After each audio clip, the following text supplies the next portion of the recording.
La parole est à Madame Nathalie Serre. Merci, Monsieur le Président.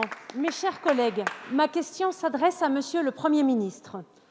Monsieur le Premier ministre, savez-vous qui a dit récemment « On n'y comprend plus rien, ce n'est pas bien géré et ce n'est pas bien expliqué ». Eh bien, c'est le Président de la République lui-même. La presse nous présente d'ailleurs son intervention télévisée de demain soir comme un recadrage du gouvernement. Monsieur le Premier ministre, la réalité de vos 100 premiers jours, c'est que votre gestion d'aujourd'hui est pire que celle d'hier, comme si vous n'avez rien appris de vos erreurs.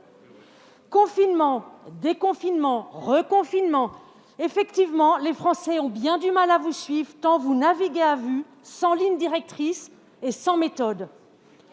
Pire encore, votre communication et votre gestion ont tendance à opposer les Français, les jeunes et les aînés, les cafetiers et les restaurateurs, les rassemblements privés et les soirées organisées, les urbains et les ruraux.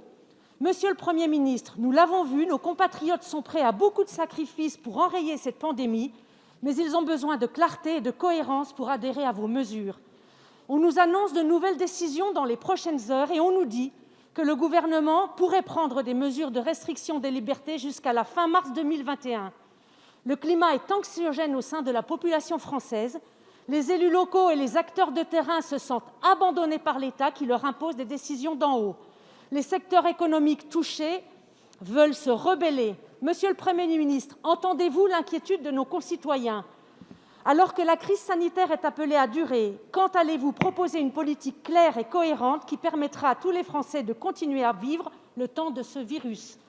Faudra-t-il pour cela attendre la déclaration du Président de la République de demain soir, qui ne ferait donc plus confiance à votre gouvernement ? Je vous remercie. Merci Madame la députée. La parole est à Monsieur Olivier Véran, ministre des Solidarités et de la Santé. Madame la députée, comme on dit, tout augmente. Avant, vous attendiez qu'on ait fait des annonces pour dire que ça ne marcherait pas et qu'elles sont nulles. Maintenant, vous anticipez, on n'a pas encore ouvert la bouche, que vous êtes déjà en train de dire qu'elles seront nulles.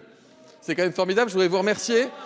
Je voudrais vous remercier pour toute l'énergie que vous mettez comme parlementaire à aider le gouvernement, à aider les Français à lutter avec efficacité contre une épidémie qui tue, contre une épidémie qui fait des malades, qui remplit les hôpitaux. Je crois que franchement, c'est être parfaitement à la hauteur de vos fonctions que de vous donner une polémique comme celle-ci. Madame la députée, personne n'a dit que l'épidémie à coronavirus n'était simple, ni en France, ni à l'étranger. Personne n'a considéré qu'il y avait, à ce jour, toutes les connaissances sur le virus permettant de prendre pile poil au bon moment les bonnes mesures. Ce que je peux vous dire, c'est que nous faisons le maximum avec les scientifiques, avec les médecins, avec les élus dans les territoires qui ont, je crois, Madame la députée, manifestement, ça ne semble pas être votre cas, la nécessité absolue de faire preuve de cohésion et de courage ensemble pour nous battre aux côtés des Français contre cette épidémie et finir par vaincre ce virus. Les mesures et notre stratégie, Madame la députée, ont été présentées. Elles le seront à chaque fois que ce sera nécessaire, adaptées à chaque territoire, adaptées à l'état de circulation du virus dans chaque métropole, dans chaque département. Elles sont ajustées pour ne pas inutilement réduire les libertés publiques, mais adapter le niveau de contrainte au niveau de circulation du virus pour protéger les hôpitaux, sauver des vies et en finir avec le virus. Madame la députée, encore une fois, au printemps dernier, il y avait dans ce Parlement, sur l'ensemble des bancs, des députés qui, conscients de la gravité du moment, étaient capables de faire preuve d'union nationale et d'unité. Je crois que dans la période, cette unité, elle est indispensable. Merci Monsieur le ministre.